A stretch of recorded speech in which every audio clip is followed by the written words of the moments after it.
Bienvenidos a todos, ¿cierto? Nuevamente a una nueva sesión del grupo de usuarios de Tableau. Ya vamos en la sesión número 6 de este año.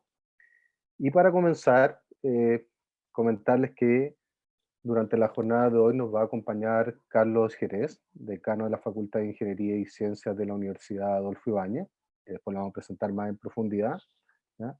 Y Tomás Yáñez, ¿cierto? Data Architect, con alguna certificación en Tableau Desktop y Tableau Server. Y el foco de la sesión va a ser el mundo de los datos, ¿ya? No nos vamos a centrar tanto en esta jornada en materia de visualización, sino que, por un lado, ¿cierto? Carlos nos va a comentar, ¿cierto?, cuál es el rol de los datos, ¿cierto?, en estos tiempos, en su experiencia, ¿cierto?, también como decano e investigador de la Universidad Adolfo Ibáñez. Y Tomás posteriormente, ¿cierto?, nos va a compartir sus conocimientos en un campo que de repente es bien desconocido para muchos, y es de qué forma, ¿cierto?, podemos explotar directamente de Tableau de Desktop el panel de datos, ¿cierto?, tanto a nivel de las capas físicas o las capas lógicas, para poder combinar y trabajar con fuentes de distintos orígenes. Así que, sin más preámbulos, ¿cierto? No sé si está por ahí ya Carlos. Sabemos que está en realidad, Hola, hacemos esto, ¿cierto? Pero, hola, ¿qué tal? ¿Cómo están? Muchas gracias mm, por la invitación. no, gracias a ti, Carlos. Me va a permitir presentarte ya con mayor profundidad para que tú nos puedas, ¿cierto?, compartir ahí tu experiencia en esto del mundo de los datos. Bueno, Carlos, ¿cierto?, es ingeniero civil de industria de la Universidad Católica. Pues además cuenta con un doctorado en matemática aplicada de l'École Polytechnique de Francia, lo pronuncié bien, creo, y es becario postdoctoral del Politécnico Federal ETH Zúrich en Suiza. Como investigador, ha sido reconocido por sus valiosas contribuciones en el campo del electromagnetismo computacional, con cerca de 40 publicaciones en revistas científicas de alto impacto.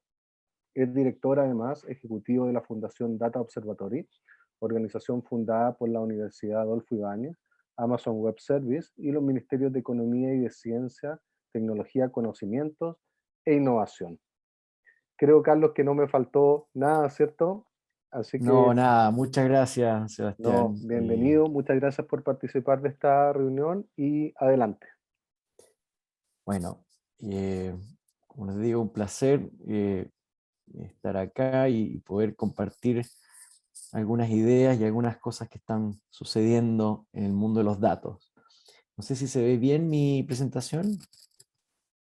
Se ve perfecto, Carlos. Perfecto. Entonces, bueno, yo voy a tratar de resumir de alguna forma algunas ideas que están circundando, y algunos de ustedes serán familiares probablemente algunas de ellas, quizá otras no, a lo que es el impacto que puede tener el tema de los datos a nivel mundial y a nivel nacional. Pero vamos a partir quizás con una pequeña provocación, y es que gracias a ciertos algoritmos yo puedo viajar al futuro rápidamente y ver cómo envejezco. Mi señora no está muy contenta por eso, pero gracias a redes neuronales y grandes bases de datos somos capaces de poder hacer, por ejemplo, una predicción de este tipo de cosas que, claro, son bastante lúdicas de alguna forma, pero que puede tener otras consecuencias, como por ejemplo cuando nos damos cuenta aquí estoy tratando de pasar el slide, de por qué la acción de Tesla se dispara. Muchos de ustedes han escuchado Tesla, Elon Musk, existe hace varios años, pero de repente estamos en el 2021 y la acción se ha disparado. La verdad es que cuando uno analiza el caso de Tesla, se da cuenta que lo que está detrás no es necesariamente las baterías, no es el diseño, no es la falta de ruido, no es el poco consumo o generación de carbono, sino tiene que ver más bien con esto, con su sistema de navegación, de piloto automático, básicamente, que es capaz de detectar en tiempo real objetos, signos de pare, otros automóviles, etcétera, y que ha sido básicamente mejorado sustancialmente en los últimos meses, años, y que crecientemente es más sofisticado. Aquí hay una explicación de agregación de valor, y quizás es parte de la necesidad de contar con buenas bases de datos, como lo vamos a discutir. De hecho, ¿Por qué estamos hablando de Big Data hoy? Bueno, no hoy, pero estamos hablando de Big Data hace los últimos 10 años. Bueno, primero porque hay una infraestructura que se ha ido construyendo que es muy potente, con grandes servidores distribuidos a nivel mundial, con un acceso de banda muy ancha, con capacidades de procesamiento paralelo a su vez, y de algoritmos que, como podemos ver, son capaces de detectar imágenes, procesar e incluso predecir algunas cosas.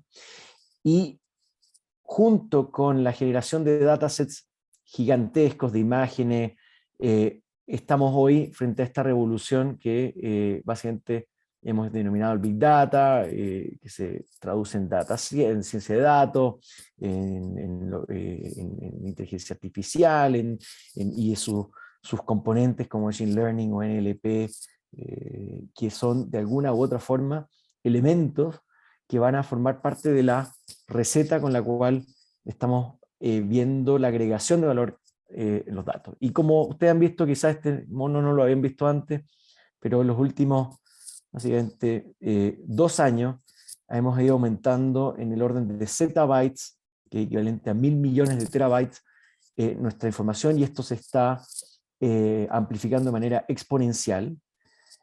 Tanto así que hace rato ya hemos superado toda la información que la humanidad alguna vez había manejado, y esto sigue avanzando con el desarrollo de 5G, esto a su vez va a seguir explotando, y por lo tanto el mundo podría uno decir que se va a manejar gracias a los datos, y gracias a esos algoritmos, y gracias a esos procesadores, esa capacidad de procesamiento y computacional que es capaz de generar eso. Tanto así que hoy se habla de que el dato no es sino el nuevo petróleo. Pero yo digo que esto no es cierto, porque el petróleo es un bien escaso. Y entonces su valor no se basa en su escasez, al contrario, el valor de los datos es muy interesante, se basa mientras más los utilizamos, más valor le extraemos. Entonces hay quienes dicen que el dato no es el nuevo petróleo, sino la nueva tierra, the new soil, con el cual construimos básicamente valor. Y de hecho los datos de alguna forma se comportan como bienes públicos. Cuando hacemos una carretera, esa carretera tiene mayor valor para la sociedad, entre más veces se utiliza, más generación de transporte, de una economía que fluye gracias a esa infraestructura. Bueno, los datos también tienen un poquito de eso, y mientras más usuarios tienen acceso a datos, más estos pueden generar valor a partir de ellos.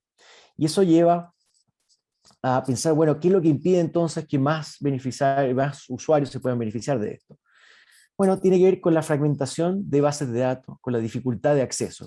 Entonces aquí aparece el concepto de datos abiertos, que es básicamente en paralelo a lo que es datos cerrados. Los datos abiertos son aquellos que todos tienen acceso, que tienen formatos que son disponibles fácilmente, o que son fáciles de utilizar y de procesar por computadores, que no tienen ningún costo para obtener, y que los derechos de alguna forma son ilimitados para reusar y para redistribuir. Ese es el caso más extremo de lo que es un dato abierto, y después, por supuesto, que el opuesto a esto es que los datos están, en caso de los datos cerrados, solo accesibles para ciertos grupos o individuos, que no es fácil de procesarlos por computadores, que tienen un costo para poder ser obtenidos, no solamente el costo de bajarlo, sino un costo además por el dato mismo, y donde hay limitaciones para la reutilización de datos.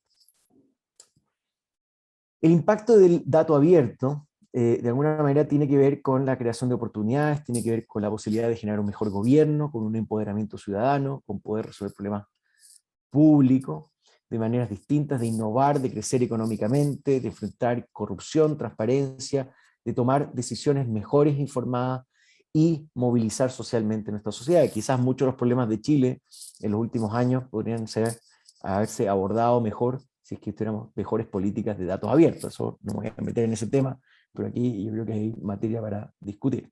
Para ustedes se den una idea, se habla de que a nivel mundial, un estudio hace unos años atrás ya, la creación de valor gracias a datos abiertos es del orden de 3.200.000 millones de dólares. Y ese número es correcto, suena gigantesco, pero es así.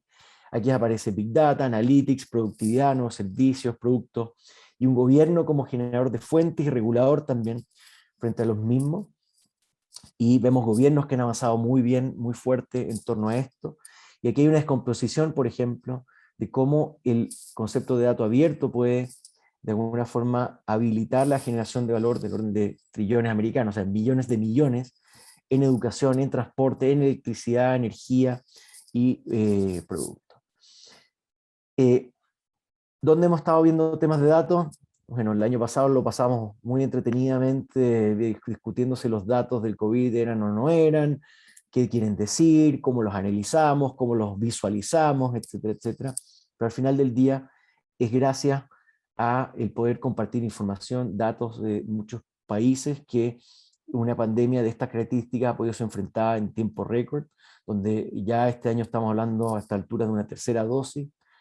Y eso, a pesar de todas las críticas que uno puede escuchar, cuando uno compara hacia la situación de 10 años atrás, o 20 o 100 años atrás, es órdenes de magnitud menor el impacto que esto ha tenido en cuanto a salud, no estoy diciendo desde el punto de vista económico. Pero también los datos pueden servir para enfrentar cosas quizás, y aunque nos cueste aceptar, que son bastante más violentas todavía, y que tienen mayores consecuencias en la sobrevivencia de nuestra especie, como es el cambio climático, desde aumento de temperatura, deshielos extremos, eventos extremos, perdón, acidificación de océanos. Lo que vemos es que datos que podemos obtener a nivel satelital, a distintas longitudes de onda, pueden ser utilizados para comprender mejor nuestros ecosistemas, nuestros recursos naturales, y así tomar mejores decisiones. Tanto así que, por ejemplo, en Chile, todo lo que es información asociada a la observación terrestre y marítima tiene un impacto de 1.5 mil millones de dólares el 2019, y 2030 se espera que este impacto sea de 5.7 mil millones de dólares. Este es un estudio que generó el gobierno australiano para la colaboración Asia-Pacífico. Y por supuesto que la minería es la industria, una de las industrias que se ve más afectada, o sea, más impactada por esto. Segundo es transporte, sin duda alguna, consumo, y en caso de Chile, el último, que no es despreciable, es el manejo de los desastres naturales, al cual nuestro país está constantemente enfrentado. ¿Ya? Y al 2030, a nivel mundial, estamos hablando de 1.35 millones de dólares que se genera a partir de esta información, o que uno podría generar a partir de esta información, y por eso es importante procesarla, analizarla, mantenerla y visualizarla en distintas aplicaciones. ¿Qué pasa con los datos cerrados? Bueno, hemos visto que hay una serie de empresas que, por no compartir información, sea en formatos como los que tenía FeriaMix en su momento, o Barnes & Noble, o Virgin, donde la información básicamente estaba guardada en archivos físicos, por así decirlo, y no disponibilizarlo a través de la red, impactó derechamente en la sustentabilidad de esas mismas empresas, y por lo tanto acaparar datos pareciera no ser un buen negocio. En Chile, ¿qué estamos haciendo? Bueno, hace poco tiempo atrás, hace un poco menos de un año, en la Política Nacional de Ciencia, Tecnología, Conocimiento e Innovación, se aprobaron 3 ejes fundamentales para el próximo desarrollo del país. Por una parte, la Política Nacional de Inteligencia Artificial, el Observatorio de Cambio Climático, y la Fundación Data Observatory, del cual, y como comentó Sebastián, soy director ejecutivo. Me gustaría contarles un poquito de aquello, porque tiene que ver con el concepto de datos abiertos como habilitador para una economía sostenible, y por otra parte, como motor de desarrollo. Somos una institución público-privada con una robusta infraestructura tecnológica, almacena, procesa y analiza y disponibiliza grandes volúmenes de datos. Voy a mostrar un pequeño video para contarles de otra manera qué es lo que es el Data Observatory. ¿Qué nos depara el futuro? ¿Cómo podemos enfrentar lo que no conocemos? Desde un sabio prehistórico mirando las estrellas, hasta un físico hoy en un acelerador de partículas, las preguntas persisten y nos impulsan hacia adelante. Como individuos, como civilización, como especie, estamos movidos por las grandes preguntas sobre el futuro. Pero, ¿de qué está hecho el futuro? El futuro es impredecible. Es información en estado puro, y la información es data. La data es entonces el material del cual está construido el futuro. Los datos entrañan la mejor oportunidad que tenemos para responder preguntas relevantes, para generar un impacto significativo en nuestras vidas, ya sea en la salud, en el clima, en los sectores productivos, en la academia, en el sector público o en las startups. Los datos son el material y la base para descubrir y diseñar mejores oportunidades. Y en Chile lo sabemos. Gracias a nuestro cielo único y el trabajo científico que se lleva a cabo en el país, somos un laboratorio natural de generación de datos que se expanden de aquí a todo el mundo. La astronomía y la observación de la Tierra son los ejemplos más claros de ello.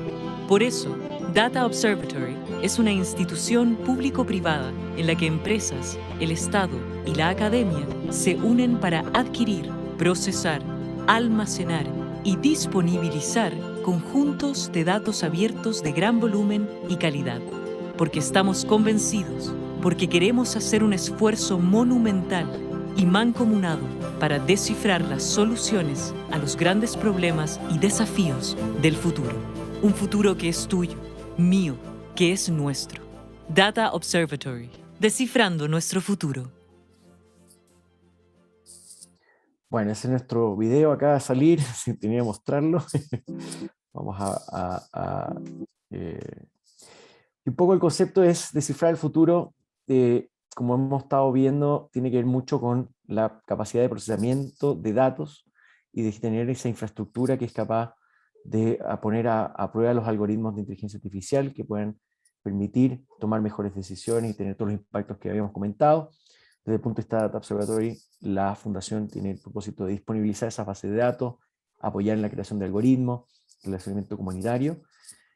Voy a saltarme esto para no tomar más tiempo, pero para darles una idea más concreta, por ejemplo, nosotros en este momento tenemos un proyecto muy interesante con CSIRO, que es una agencia de investigación australiana, en el cual lo que nosotros estamos tratando de hacer es, perfecto, existen todas esas imágenes y toda esa data sobre la observación de la Tierra, ¿cómo la podemos disponibilizar para poder generar impacto económico?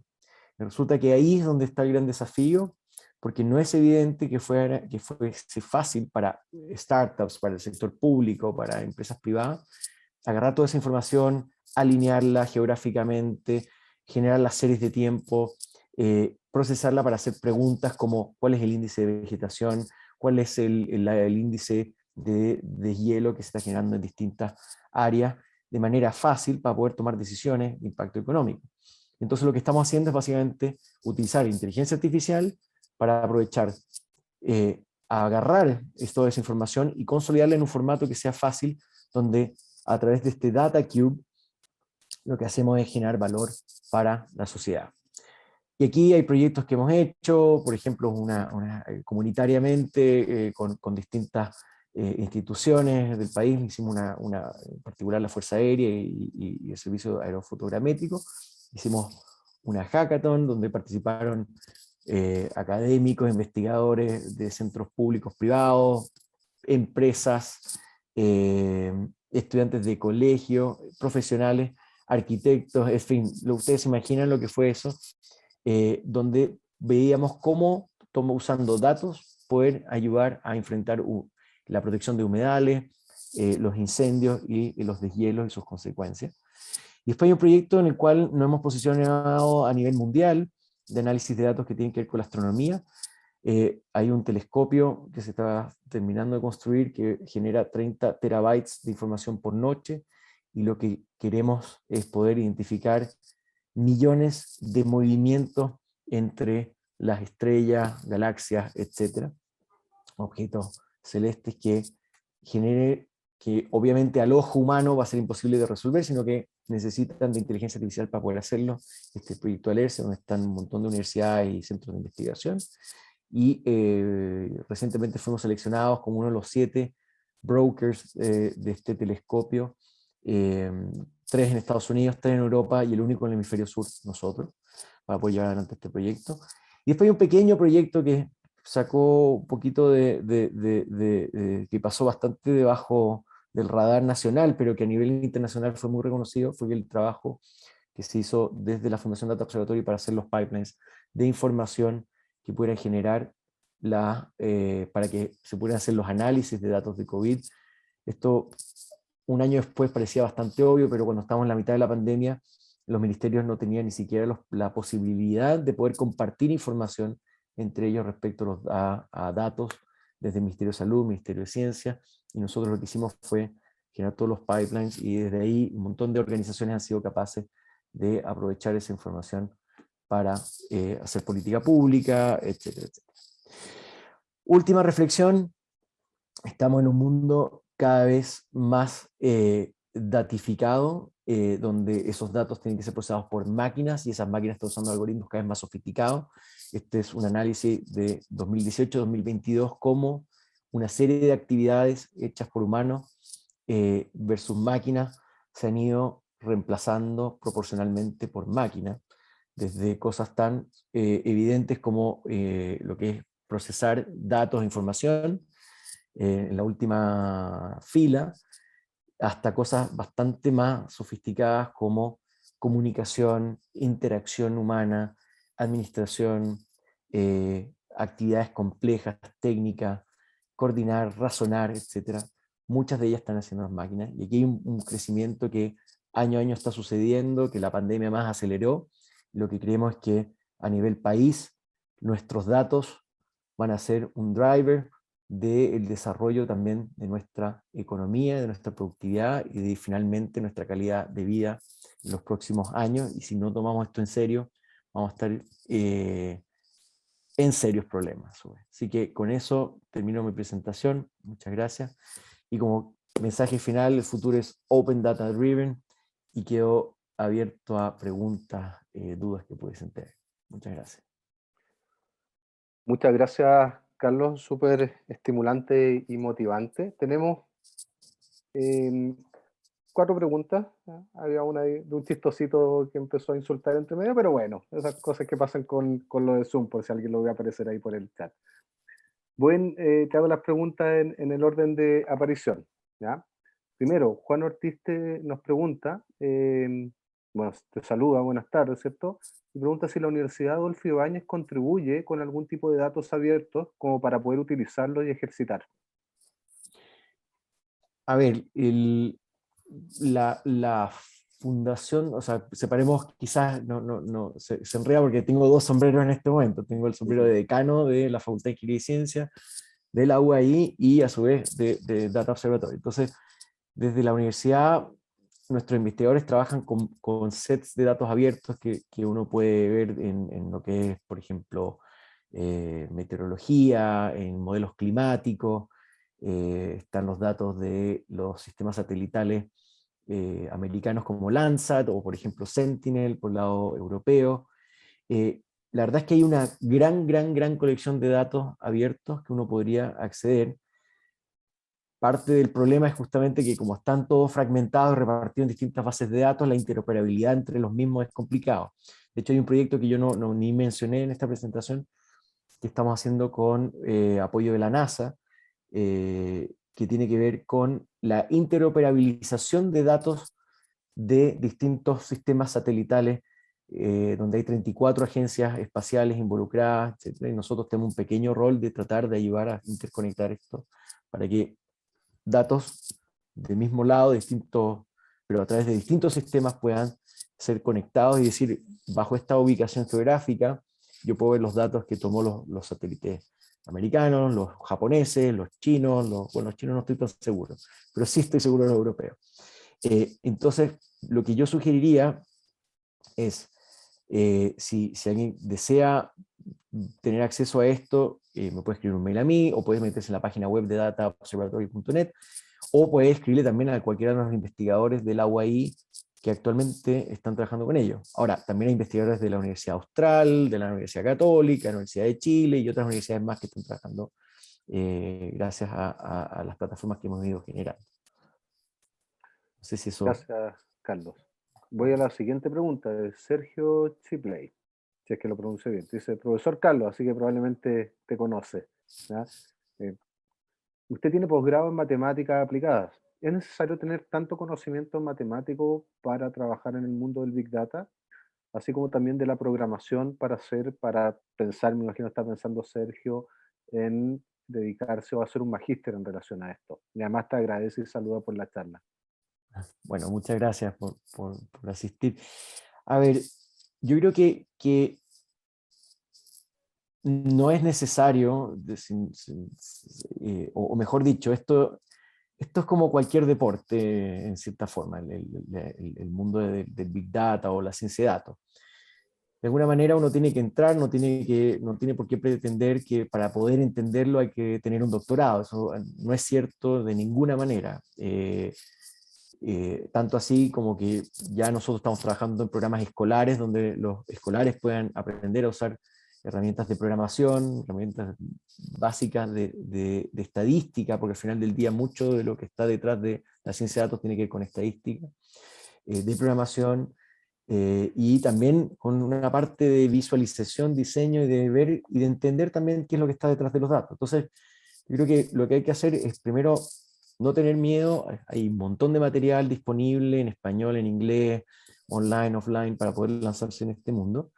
Y obviamente que si el bicho es atractivo y le pica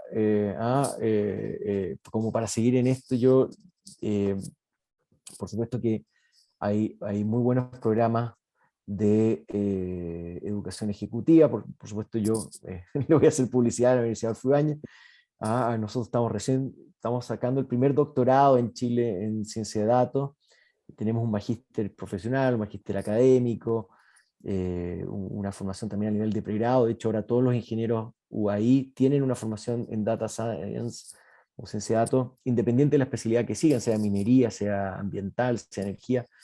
La ciencia de datos es el nuevo cálculo, así que dedicarle horas a eso es, si no, una buena inversión, pero por supuesto también hay otras universidades nacionales e internacionales que ofrecen programas, y hay programas online también muy interesantes, así que por supuesto ahí hay que descubrir y yo creo que es un mundo fascinante que está detrás de esto.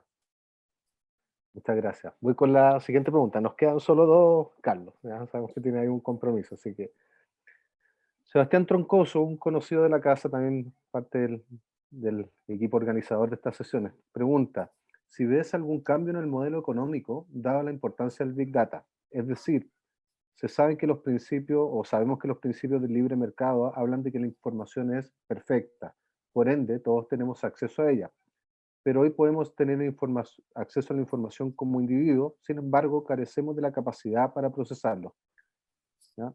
Y también como individuos carecemos muchas veces de la capacidad para generar algoritmos o, o tener la capacidad de procesamiento para, quizás conociendo el algoritmo, haberlo desarrollado, ¿cierto?, ser capaz de procesar estos datos. ¿Tú visualizas un cambio de paradigma en este ámbito? Mira, muy buena pregunta, bueno, como todas las anteriores.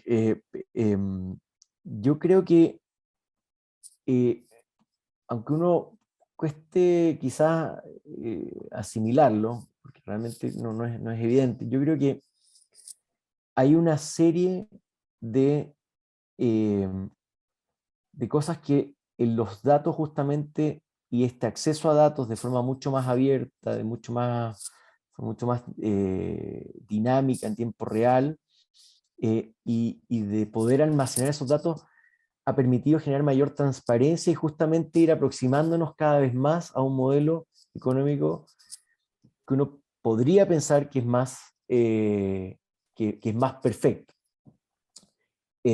Sin duda que los datos también han generado la capacidad, lo que llama uno la sociedad de la información, ha permitido democratizar también de nuestra interacción social, y por lo tanto gente hoy no necesita tener un asesor financiero para poder hacer comparaciones de precios.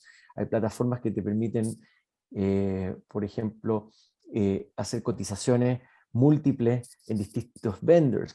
Los costos de transacción también están bajando. Cuando uno piensa también, la digitalización ha hecho que muchos de los servicios se salten al intermediario, por así decirlo. Entonces, esas partes del mercado yo creo que han ido mejorando. Dicho lo anterior, por supuesto que para eso hay que tener una regulación y hay que tener instituciones fuertes y un marco legal que permita que esto funcione bien, si no se puede prestar para cualquier cosa. y vemos también cómo los grandes generadores o recolectores de datos como Amazon, Google, Facebook, etcétera, tienen que ser monitoreados mucho más de cerca por las autoridades a nivel mundial, y por lo tanto vemos también cómo, por ejemplo, la Comunidad Europea ha generado protocolos de protección de datos y privacidad justamente para que no se aproveche eso.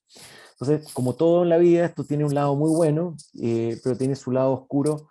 Lo que sí es necesario es actuar cada vez más rápidamente sobre estas regulaciones y generar los marcos legales y de operación transaccional incluso que permitan que no se generen estos desbalances. Pero yo creo que en general como sociedad esto nos ha beneficiado más que lo que nos ha quitado valor, y que ha democratizado accesos que antes información eran solo exclusivas para ciertas élites. Así que esa es mi opinión, por supuesto. Gracias, Carlos. Hay una pregunta cortita que te la hago al tiro, porque después para la pregunta que es más extensa, y con eso terminamos. Juan Ortiz nos pregunta, ¿dónde es posible obtener información ya relacionada con este doctorado en ciencia de datos que tú acabas de mencionar? Sí, yo No lo encontré en la página de la sí, UAI, por eso te lo es que comento. efectivamente no estamos preparando el lanzamiento del doctorado, pero esto ya es un programa que puede contactar conmigo o con la dirección de investigación de la facultad, o con el mismo director del programa, Leopoldo Bertossi, que sí están en la página, pero el programa, estamos justamente probando la campaña un poco de reclutamiento y admisión, y por supuesto que felices de tener participantes en este foro. Así que... Súper. Y ahora sí, la última pregunta. Esta es mía, me permito el derecho.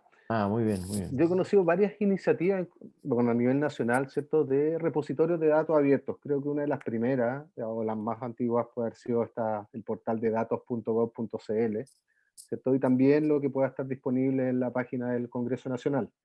Ahora, mi pregunta va a ¿de qué depende, ¿cierto?, que esta iniciativa, y quizás también cómo lo has planificado tú con esta iniciativa del Data Observatory, se mantengan en el tiempo, tanto en que las distintas entidades que colaboran con ellos, ¿cierto?, se preocupen de ir publicando los datos, de mantenerlos actualizados, y que también cuando uno accede quizás a datos.gov.cl y quiere ver cuáles son los datos, se encuentra o con un TXT o con un PDF, ¿cierto?, etcétera. Que si bien uno los puede resolver y hay datos, pero no siempre estarían como uno quisiera. Entonces, ¿de qué depende sistematizar estas prácticas que se mantengan en el tiempo, ¿cierto? Y que por ende sean de utilidad para todos, tanto para las entidades que publican esos datos, que probablemente generan mucho beneficio en función de algunos análisis que otros equipos puedan realizar, y también para uno, ¿cierto? Para trabajarlos, para conocerlos, incluso para practicar. Mira, es una pregunta que nos hacemos y nos hemos hecho constantemente. Yo creo que, y obviamente por más que tengamos varios petabytes de información, no necesariamente puedo predecir futuro todavía, pero sí puedo un poco dar algunas luces. Yo creo que parte de lo que creemos que puede ser el éxito de esta nueva iniciativa, para ponerlo en el idioma, o sea, un poco en los tonos que lo planteaste, tiene que ver con que acá realmente está sentado el gobierno a través de dos ministerios. De hecho, los dos ministros, el de Economía y el de Ciencia, están sentados en el directorio de la Fundación. Esto viene detrás de un mandato presidencial con un subsidio bastante menor respecto al tamaño del proyecto, y donde se sentó la academia y se sentó el sector privado. Y lo que ahora estamos haciendo, y esto es una invitación que hago, y de hecho de haberla hecho durante la presentación, estamos llamando a nuevos socios a la Fundación Data Observatory, que no necesariamente tienen que poner dinero, pueden poner bases de datos, pueden poner capacidad de desarrollo, pueden poner a su servicio algoritmos, etcétera, que puedan de alguna forma nutrir la fundación. Entonces la idea acá es generar más bien o la idea que está detrás de esto es generar lo que llamamos una economía de red. Al conectarnos entre todos, todos nos beneficiamos de esa interconexión. Entonces, al tener básicamente a lo que llamamos la triple hélice, industria, gobierno, academia, más sociedad civil alrededor de esto, Creemos que esto le va a dar más sostenibilidad al proyecto porque ya no va a depender de que solamente el gobierno está haciendo la pega de subir los datos o que los privados quieren extraer algún valor de esto, o que la academia quiera utilizarlo solo para sus investigaciones, porque acá nos vamos a tener que sentar todos como iguales, ¿ya? Y en eso, esta iniciativa también de alguna forma empareja la cancha para todos, democratiza el espíritu de lo que es dato, pero concuerdo contigo, nosotros cuando se lanzó la pandemia, el Ministerio de Salud publicaba en PDF la información, y nosotros teníamos que hacer scrapping de eso para poder pasarlo a base de datos que a través de esquemas bastante menos, por así decirlo, anticuados, otros grupos de investigación pueden hacerlo, y costó meses y meses lograr que finalmente los datos se nos pasaran de forma automática. Ahora esto ya no depende de la fundación, depende del Ministerio de Ciencia, esto nosotros hicimos toda la inversión en generar los pipelines de procesamiento para que a su vez también los formatos fueran mucho más sencillos, con simples códigos y simples API, uno pueda utilizarlo en otras aplicaciones. Así que yo espero que se entusiasmen quienes puedan participar de esta iniciativa. Estamos hablando con centros de investigación nacionales, internacionales, con empresas, startups nacionales, internacionales también. Yo creo que puede ser algo distinto, y yo creo que hay que probar nuevas fórmulas también para avanzar en esto. Así que con eso, muchas gracias, Sebastián, por la invitación, y a Karen también, y bueno, Muchas que tengan gracias a una ti, muy Carlos, de buena verdad, jornada. por compartir tu tiempo con nosotros, ¿ya? Así que muchísimas gracias, te lo agradecemos. Muchas gracias, hasta luego. Chao. Bien, para continuar, Tomás, ¿estás por ahí? Sí, por Ya. aquí estamos Hola, muy Tomás, atentos a la charla. bienvenido, ¿ya? Muchas Nuevamente. gracias. Bueno, presentar a Tomás. Tomás es arquitecto de datos y por más de 8 años se ha dedicado a diseñar y mejorar procesos para la toma de decisiones basadas en datos, ¿ya? Es nuestro especialista en Tableau para el día de hoy, dado que cuenta con una certificación en Tableau Desktop y además es uno de los dos, al menos los que tenemos identificados, ¿cierto? Chilenos, que tiene una certificación en Tableau Server. Y el día de hoy, bueno, y además tiene un máster en inteligencia de negocios. Y el día de hoy, ¿cierto? Tiene la difícil misión de enseñarnos y ayudarnos a comprender el famoso panel de datos de Tableau y todas las opciones que tenemos ahí disponibles, que yo creo que conociendo algunas cosas que están ahí, ¿cierto? Podemos resolver o quitarnos varios dolores de cabeza al momento de realizar nuestras visualizaciones. Sí, perdón, Tomás, bienvenido nuevamente y adelante. Muchas gracias. Bueno, voy a compartir aquí un poco mi pantalla. Partir igual agradeciendo a Sebastián por la invitación para presentar. Y sí, la difícil misión. Vamos a hablar de un tema que puede ser un poco técnico, pero vamos a tratar de hacerlo lo más sencillo posible. Eh, una pasada rápida por los puntos que vamos a revisar. Bueno, presentarme, vamos a ver las opciones de conexión que tenemos con Tableau hacia distintas fuentes de datos. Pasar por el modelo de datos, vamos a explicar ahí qué significa el modelo de datos, y vamos a entender la capa física y la capa lógica. Yo creo que ahí está uno de los desafíos más grandes de esta presentación. Hands-on, vamos a verlo con el desktop, Tableau Desktop, y al final dejamos unos links y información adicional porque esto da para mucho y el tiempo es poco. Bueno, aquí brevemente lo que decía Sebastián, vengo trabajando ya desde el 2013 analizando datos, mis certificaciones Desktop y Server, la primera del 2015, máster en inteligencia, arquitecto de datos, y actualmente estoy radicado en la Patagonia, pasando la pandemia. Primero vamos a ver las opciones para conectarnos a los datos. Estos son los conectores nativos que tiene Tableau en Tableau Desktop. Los iba a contar para decir cuántos eran, pero la verdad que no, no me dio el tiempo. Son muchos. La mayoría de los sistemas más utilizados por las empresas y estándares en la industria están acá. También están los sistemas cloud, que puede ser, bueno, hay muchísimo de todo. Tenemos eh, también los archivos de texto que finalmente por mucho que a uno le gustaría que los datos estuviesen almacenados siempre en bases de datos y de manera ordenada y relacionada, finalmente mucha de la información también está siempre en archivos de texto. Tenemos aquí igual algo particular que no existe hace mucho tiempo en Tableau, existe ya en los últimos años, que es el Web Data Connector. Y eso no se habla mucho de eso porque es un poco más técnico, pero nos abre un mundo bien importante en relación a que finalmente podemos conectarnos a otras fuentes de datos como una API de un sistema directamente. Hay que hacer programación de fondo, no es tan sencillo, está todo documentado, pero estos Web Data Connector nos permiten modelar conectividades que no están acá, que son más ad hoc a lo que estemos haciendo. Y bueno, también tenemos, Tableau tiene de forma nativa la conexión ODBC, que finalmente muchísimos sistemas también pasan por eso. Muchos también de los que ya se pueden conectar de forma nativa también eventualmente se pueden conectar a través de ODBC. Y eso nos da como un mundo bastante grande de opciones en términos de conectarnos. Y ahora entramos un poco en materia de el modelo de datos. Cuando se habla, primero, bueno, sepamos cuándo debemos crear un modelo de datos. La respuesta es bien sencilla y es siempre. Quizás no nos damos cuenta muchas veces que estamos creando un modelo de datos, pero cada vez que conectamos a datos tenemos que darle a Tableau, en el fondo, bueno, aquí viene la segunda opción, que es el modelo de los datos.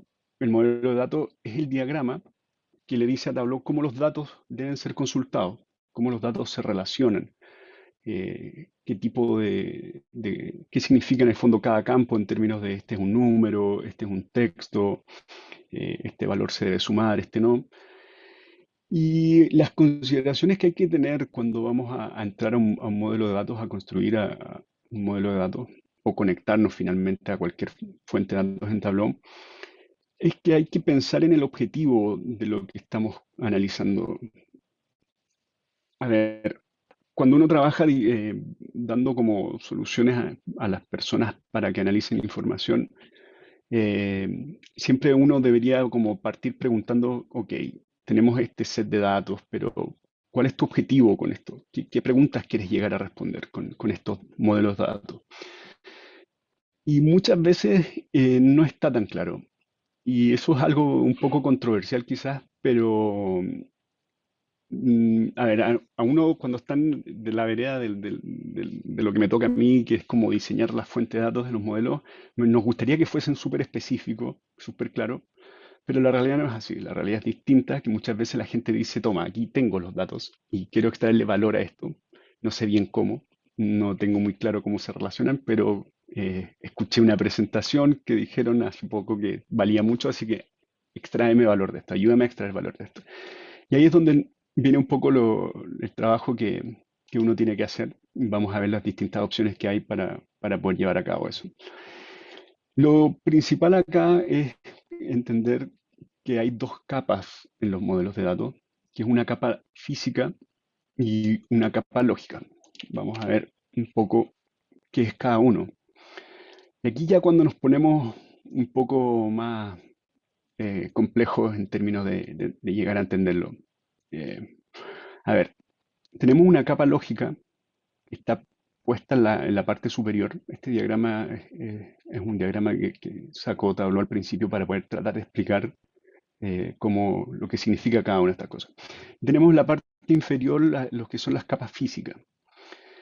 A mí me gusta explicarlo esto pensando en un Excel, que todos podemos estar muy acostumbrados, o quizás ya no tanto los usuarios intensos de Tableau, pero los usuarios en general se habitúan mucho a un Excel. Podemos pensar que las capas físicas son hojas de un Excel. Hojas de un Excel donde tenemos distinta información almacenada. Y eso vendría siendo una capa lógica.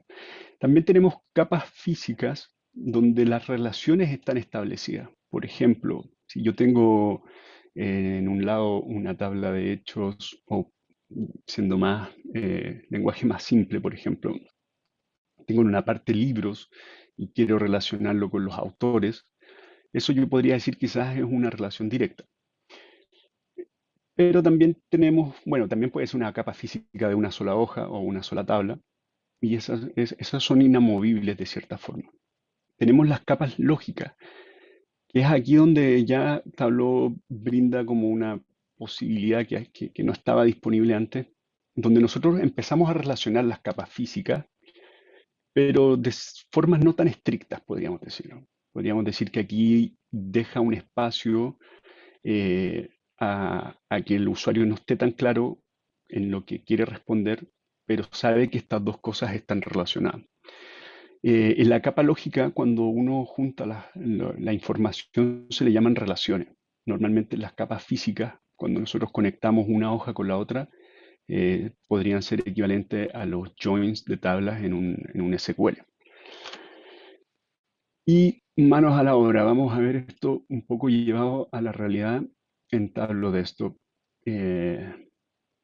Bueno, primero, cada vez que nosotros eh, abrimos Desktop, nos da la opción de conectarnos a la misma fuente de datos que veíamos ahí en el listado. Para este ejemplo particular, voy a utilizar al principio una conexión a un MySQL, donde tenemos algunas tablas. Siempre a la izquierda, bueno, no quiero entrar tanto en detalles de qué significa cada cosa, pero acá a la izquierda tenemos lo que son las tablas disponibles en la base de datos. Esto de la derecha se le conoce como el canvas, donde uno va empujando las distintas tablas y va trabajando en las relaciones. Por ejemplo, vamos a tomar de la base de datos de este SQL. Vamos a primero ver la tabla de libros. Tengo aquí harta latencia a mi ubicación y el servidor. Ya, aquí tenemos. Lo primero, bueno, fíjense que me habla Tableau de que estamos en una capa lógica que se llama igual que la tabla, que se llama libro. Pero lo que estoy viendo acá directamente no es un libro, no es la capa física, sino que para entrar a la capa física yo tengo que abrir esta capa lógica. Cuando tengo aquí la capa lógica, al principio esto, bueno, puede ser un poco difícil de entender en términos de que es lo mismo. Por ejemplo, vamos a... Lo que me interesa aquí, que les quede antes de pasar al ejemplo más concreto, también podemos consultar un SQL escribiendo la, la query o el- la consulta. Aquí solo quiero que se queden con el hecho de que no solamente es arrastrar tablas, a veces tenemos como queries ya construidas donde están relacionados los datos y esto no, también podemos hacerlo de esa forma. Y Tableau lo va a reconocer de la misma forma. Primero lo crea como una capa lógica y luego como una capa física de fondo. Y aquí también podemos trabajar las relaciones. Otra también de las consideraciones que tenemos acá en el panel de datos, en el fondo, es que podemos seguir agregando más fuentes de datos y relacionándolas. Podemos mezclar SQL con Excel y así y también podemos crear dos conexiones entre más fuentes de datos cuando están en distintas... Depende mucho como el escenario de lo que queramos resolver, cómo debemos hacerlo. Voy a cambiarme ahora a otro libro, siguiendo un poco con la parte de... Bueno, este libro de trabajo no es un desarrollo mío, es un desarrollo de Bethany Lyons de Tableau, que me dio la autorización para ocuparlo en esta presentación. Eh, Aquí tenemos, miren, vamos a ir a un ejemplo y a mí me gusta como tratar de explicarlo un poco con la realidad de cómo sería esto en el mundo real cuando se presenta el caso de uso. Supongamos yo llego a un trabajo nuevo, vamos a poner una librería, me contratan en una librería y me dicen, oye, Tomás, te contratamos porque queremos extraerle mucho valor a nuestros datos. Y uno dice, ya, perfecto. ¿qué es lo que quieren analizar? Sería la primera pregunta. Los libros, quieren analizar como las ventas, quieren analizar los autores, el desempeño de un autor. ¿Qué es lo que quieren revisar? Y te pueden decir todo. Queremos analizar todo. Queremos saber de cómo poder extraerle valor a esto. Ya, pero uno ahí como que me empujaría un poco a que sea más específico. Muchas veces eso no va a pasar y aquí tenemos un poco la solución. Y aquí es donde se puede ver como lo que diseñó una persona o lo que diseñaríamos nosotros para solucionar algo así. Primero ponemos en el centro, siempre la primera tabla que uno arrastre hacia nuestro canvas de datos va a ser la tabla principal. Y en este caso dejamos como tabla principal los libros.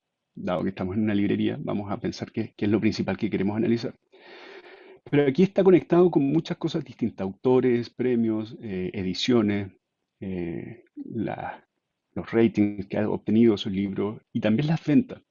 Entonces, estamos pasando por distintas dimensiones de información distintas que normalmente antes uno tenía que analizarlas por separado. Ok, si quieres ver los premios, por ejemplo, es una cosa, si quieres analizar autores es otra cosa, pero aquí ya entramos a un poco a lo que Tableau nos ofrece en términos de la capa lógica. Todo lo que estamos viendo acá es la capa lógica de distintas cosas unidas a través de relaciones.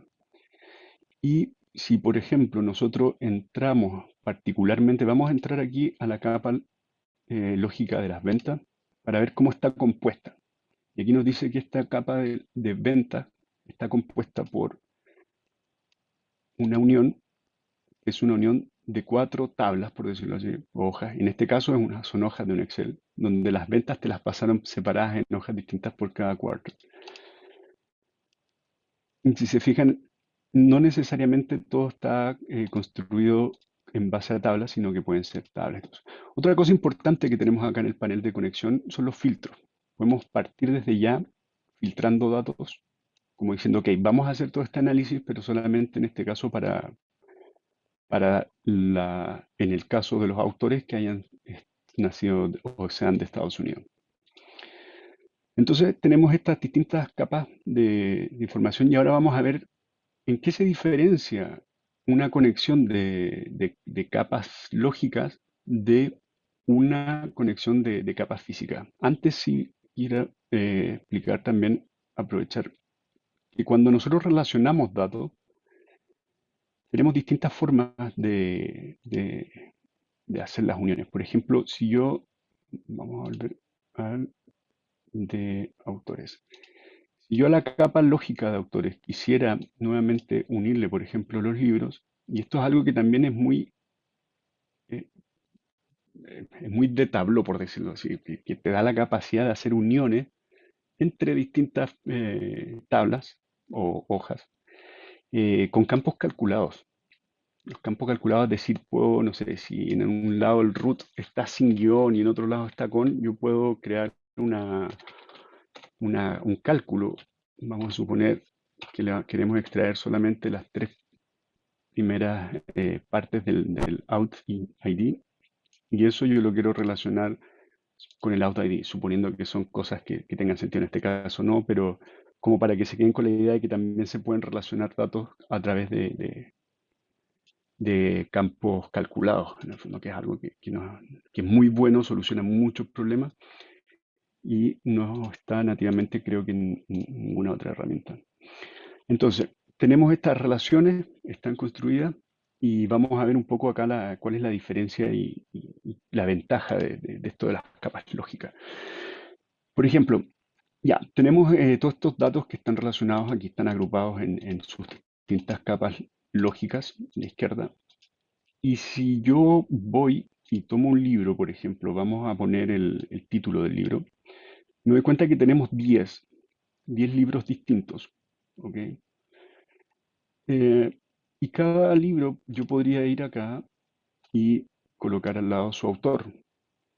Tenemos 10 libros con 10 autores. ¿Qué pasa si, por ejemplo, yo tomo primero los autores y después, bueno, no, vamos a volver al libro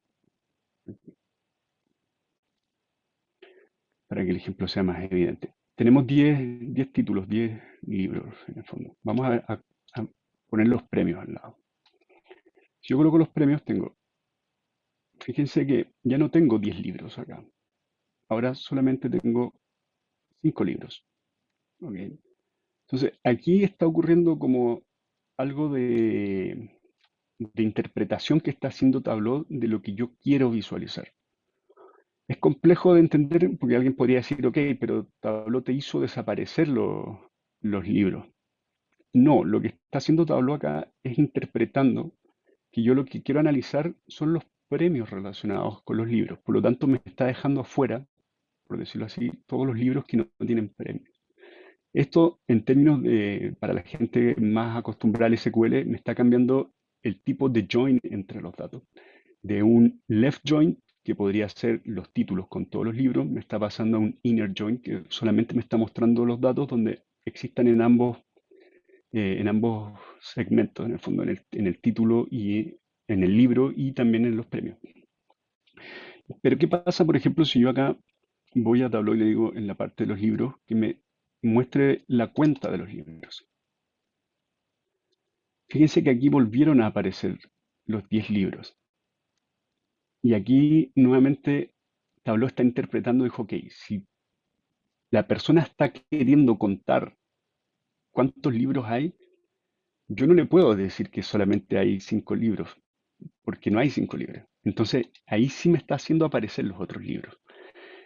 Y aquí hay algo, por ejemplo, esto es un alias, pero lo que realmente está pasando acá, Tableau hizo en el fondo un left join y me dice no hay awards, no hay premios para esos libros. Pero como tú me pediste que te dé el número de libros, te los muestro igual. Y en esto se basa un poco lo que es la diferencia entre la unión de tipo física y la unión de tipo capalógica. Y esto en el fondo abre ya un mundo de posibilidades muy grande en términos de que puedo como moverme de unas dimensiones o de un tipo de análisis a un análisis múltiple de muchos datos distintos. Por ejemplo, también podemos ver las ventas. Vamos a ver aquí en los sales, o mejor en los checkouts, que son como la orden. Aquí me dice, ya mira, vamos a ordenarlo, todos estos checkouts en el fondo, de estos títulos, y cuando uno quiere forzar, aquí fíjense que solamente tenemos 9 datos o campos con datos, pero por la forma en cómo están relacionados, Tableau igual me interpreta que necesita mostrarme el deep grade. En el fondo no tiene checkouts, pero sí está dentro de la dimensión que estoy analizando. Vamos a probarlo igual con, por ejemplo, los ratings. Tenemos los ratings promedio y podemos también juntar los premios. En el fondo, no quiero como entrar en tanto ejemplo porque esto puede confundir mucho, pero sí lo principal aquí de entender es que Tableau está variando la parte de la relación entre un dato y otro en base a lo que está interpretando que yo quiero analizar. Y algo muy útil muchas veces es lo que está, por ejemplo, bueno, aquí particularmente en este libro de trabajo que es la creación de Bethany, eh, da- pasa un poco como por todos los escenarios. Después vamos a dejar el link disponible para que vean un poco cómo Tableau se va comportando en las distintas dominios que uno va seleccionando, qué es lo que uno espera que ocurra y qué es lo que ocurre realmente.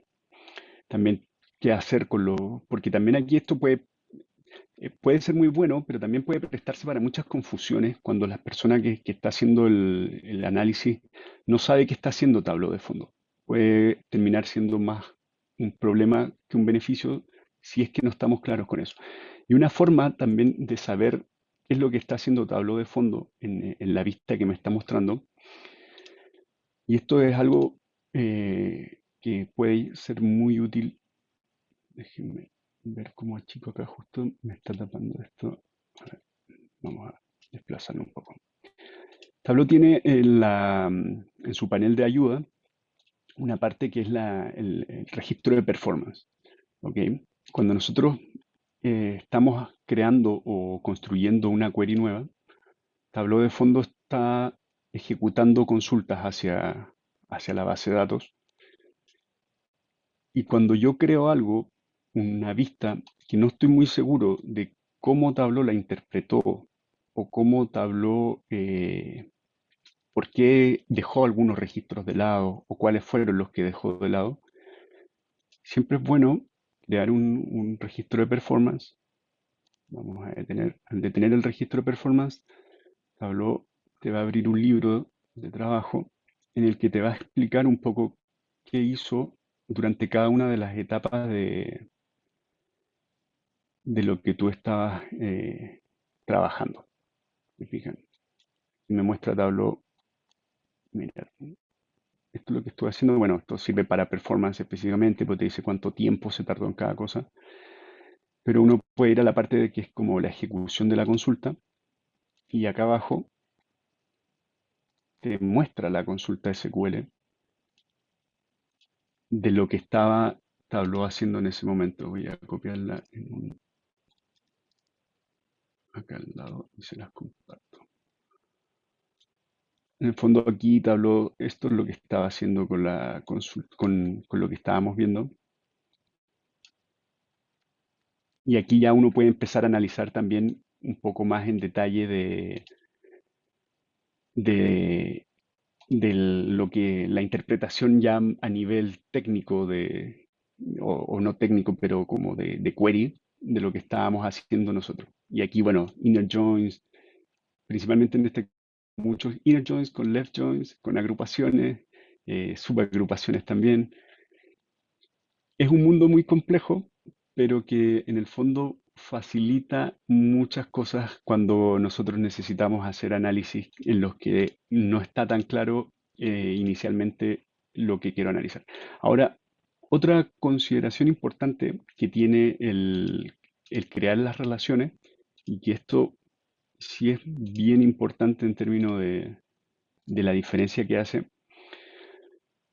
Tableau tiene distintas formas de almacenar los datos cuando nosotros trabajamos sobre todo con extractos, que es la forma más rápida finalmente de trabajar.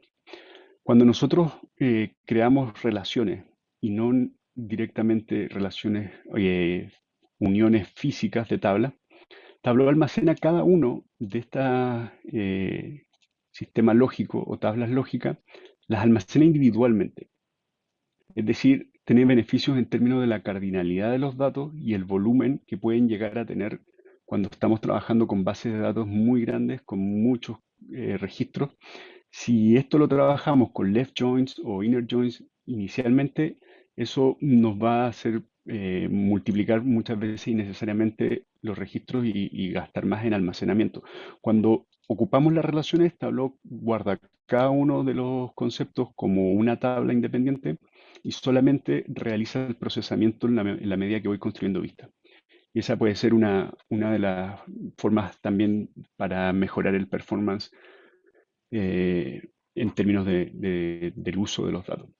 Y con esto uno eventualmente podría estar listo para responder en el caso de la librería preguntas de cualquier tipo. O sea, si te dicen, oye, quiero ver solamente los autores, alguien de un área específica, uno solamente va y puede hacer análisis de autores, cuánto tiempo se demora, sin tener que crear muchas fuentes de datos distintas. Y con una misma fuente de datos estamos respondiendo muchas cosas. Llega alguien de ventas, tú vas a poder responder información de ventas, puede ver alguien que interesado en el rating de los libros y también todo esto con una sola fuente de datos, lo cual es muy bueno para las personas como el mantenimiento, sobre todo en sistemas corporativos grandes, se le da mantenimiento a una sola fuente de datos más que a muchas fuentes de datos.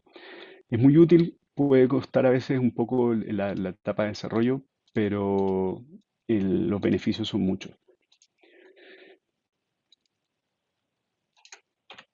Para terminar, aquí igual les dejo los recursos. Aquí está la serie de blogs de Bethany Lyons, donde muestran como paso a paso distintos ejercicios que permiten comprender lo que es las diferencias entre los sistemas, las capas lógicas y las capas físicas. Y aquí también otros links donde se pueden ver como ejemplo de Tableau en cómo relacionar datos, también cuál es el mejor recomendación, la mejor práctica de cuándo ocupar cada una de las distintas opciones de relaciones de datos. Y es un poco lo que quería mostrar el día de hoy. No sé si tienen alguna pregunta o quieren profundizar algún tema, podemos revisarlo. Muchas gracias, Tomás. No tengo aquí preguntas por el momento. Yo creo que en la mayoría, y eso te quería preguntar yo, ¿ya? Uno Claro, se acostumbra, ¿cierto?, con lo que aprendió en versiones anteriores. Las funciones de las relaciones no estoy seguro desde qué versión de Tableau comienzan. Puede ser una 2020.1, es probable, ¿ya? No, creo no que tengo sí. muy claro, ¿ya? Entonces, en relación a eso, te quería preguntar algunos temas, ¿ya? En- Muchos de nosotros hemos tenido unas sesiones anteriores, ¿cierto?, con versiones más antiguas, donde abordamos el data blending, ¿ya? Y el data blending, o, bueno, por un lado el data blending, o por otro lado hemos tenido que resolver temas de cruces de datos directamente a través de joins, ¿cierto?, de distintas formas. De tu experiencia, ¿qué ventajas o qué diferencias generales existen entre las relaciones y el data blending? Y lo otro, ¿de qué manera el uso de las relaciones nos permite resolver típicos problemas que es cuando yo hago de repente algunos inner joins, ¿cierto? Cuando sé que la relación no es uno a uno, en algunos casos se me generan valores duplicados y hay que hacer varios campos calculados, hay incluso algunos cálculos de tabla para quedarse solamente con un registro. Y por el otro lado, ¿de qué forma cuando uno hacía un data blending, ¿cierto? La fuente secundaria no la puedes ocupar de una forma en que no esté agregada, ¿ya? Entonces, ¿de qué forma, ¿cierto? Estas nuevas funcionalidades, nuevas, ya tienen más de un año, pero para muchos de nosotros nuevas, cuando uno trabaja de repente en algún cliente, está trabajando con versiones 2019 todavía, ¿cierto? Eh, ¿Qué ventajas tú le ves en eso principalmente? Más lo que tú ya nos comentaste, que es claramente un agrado poder unir distintas fuentes de datos, ¿cierto? A través de un par de llaves y no tener que estarse preocupando de esa forma. Sí, yo creo que, bueno, esto es la impresión que yo tengo, pero creo que Tableau cuando diseñó esta forma nueva de relacionar los datos, vino a resolver uno de los principales problemas que tiene el data blending, que es justamente lo que tú mencionabas de la agregación de los datos.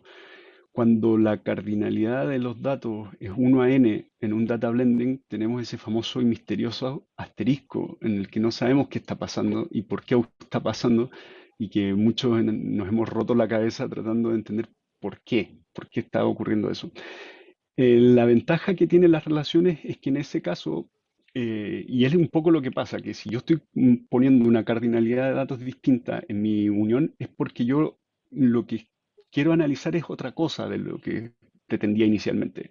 Es decir, si yo estoy analizando premios y luego coloco al lado los libros y eventualmente alguien que tenga dos, o al revés, un libro con dos premios, me va a aparecer un asterisco porque ahí ya me va a decir, eh, hay más de un premio para ese libro.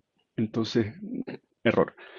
Aquí en este caso, cuando uno trabaja con relaciones, lo que te mostraría son los dos premios y le cambiaría la cardinalidad, o sea, sin cambiar la cardinalidad, la cantidad de registros te permitiría poder ver esos dos premios porque se daría cuenta que lo que tú querías analizar tenía otra forma otra aproximación en términos del modelo de datos. Y eso yo creo que es la principal solución. El data blending, si bien es bueno, es muy complejo por eso. Es muy complejo por eso y yo creo que viene un poco como a reemplazarlo y a reemplazarlo como sin rompernos la cabeza. Muchas gracias, Tomás. Hay una pregunta aquí de Francisco Venegas. ¿Ya? Te saluda, buenas tardes. Tiene una consulta ya relacionada con los extractos. Pregunta, si hay un tamaño máximo recomendado para subir un extracto a Tableau Server para no afectar el rendimiento. A ver, no hay un tamaño máximo recomendado. Ocurre que Tableau Server, uno cuando lo implementa, y no solamente con lo implementa, sino que en el tiempo de vida en el que va aumentando la tasa de uso, porque cada vez siempre van más usuarios, eh, tenemos que ir analizando específicamente en los distintos ítems que tiene el servidor. Hay unos que son el Data Engine y tenemos que ver cuánta memoria está consumiendo el Data Engine y cuánto procesamiento está consumiendo. La respuesta exacta sería que en la medida que la máquina, yo puedo tener máquinas incluso dedicadas exclusivamente a realizar el trabajo de Data Engine. Entonces, si yo quiero subir extractos gigantescos de datos, puedo tener máquinas gigantescas también detrás soportándolo. Entonces, no hay una limitación y la limitación pasa por la infraestructura. Y la limitación de la infraestructura pasa por el presupuesto, finalmente. Entonces, en base a eso hay que hacer como una ecuación un poco y ver cuál es lo máximo. Ahora, siempre es recomendable trabajar con los extractos con la menor cantidad de datos sin quitarle registros, que en este caso podría hacerse a través justamente de las relaciones, evitando que Tableau almacene repetidos registros, sino que los guarde en una forma más óptima. Pero yo creo que eso sería un poco las posibilidades. Bueno, ahí Francisco tiene a su disposición un data center, así que no creo que le falte Mm. infraestructura. Ya, muy bien. Gracias, Tomás. Nos pregunta José Tomás Larraín, con nuevas herramientas de Tableau como Ask Data, ¿cierto? Al momento de publicar ahí alguna fuente de datos, ¿crees que es mejor enfocar el estudio de trabajo en las conexiones más que en la visualización? ¿O son dos mundos complementarios que avanzan a la par? Esa es una buena pregunta y pasa un poco, se conecta con lo que veíamos antes en la presentación, donde nos mostraban cómo los robots o las máquinas van reemplazando a las personas en sus distintos roles. Ask Data también de cierta forma es parte de eso, porque es una mezcla de inteligencia no sé si ya da para ser artificial, porque de fondo está todo programado, porque en el fondo uno cuando crea una fuente de datos le da las pistas de las data, como qué cosas tiene que usar Ask Data para responder las preguntas. Eh, yo creo que son cosas complementarias, pero a ver, nunca va completamente a reemplazar el análisis y la visualización. El impacto de una buena visualización es algo que hasta el momento no he visto que lo haga automáticamente una máquina. Las visualizaciones más impactantes que se han visto siempre han sido creadas por personas. Por lo tanto, yo creo que ahí hay mucho a lo que dedicarle y también depende de la posición en la que esté uno. Si yo estoy cerca del negocio y del área usuaria de los datos, creo que puedo generar las mejores visualizaciones. Si yo no estoy cerca del área usuaria y estoy un poco en el área como de desarrollo, de soporte de las plataformas de inteligencia de negocio, ahí conviene dedicarle más tiempo justamente a cómo relacionar los datos. Pero mi recomendación sería como ver dónde uno puede ponerle más valor a las cosas y depende de las circunstancias. Son mundos que van a avanzar siempre en paralelo. Son enfoques distintos. Muchas gracias, Tomás, nuevamente. Y bueno, no teniendo más preguntas, te agradecemos tu participación, ¿cierto? Está bien oscuro allá, así que debe estar Sí, bien oscurito, ya ¿cierto? está Allá en oscuro acá afuera. Magallanes, ¿ya? En Aysén, Eh, Aysén. y agradecemos también a todos nuestros participantes, espectadores que estuvieron el día de hoy y los dejamos desde ya invitados para la sesión de octubre, donde nos enfocaremos en análisis geográfico con Tableau. Así que muchas Que gracias a tengan todos, buena gracias Tomás tarde. nuevamente Nos estamos viendo. Que y estén nos muy bien. despedimos. Hasta pronto, chao. Adiós. Chao, chao.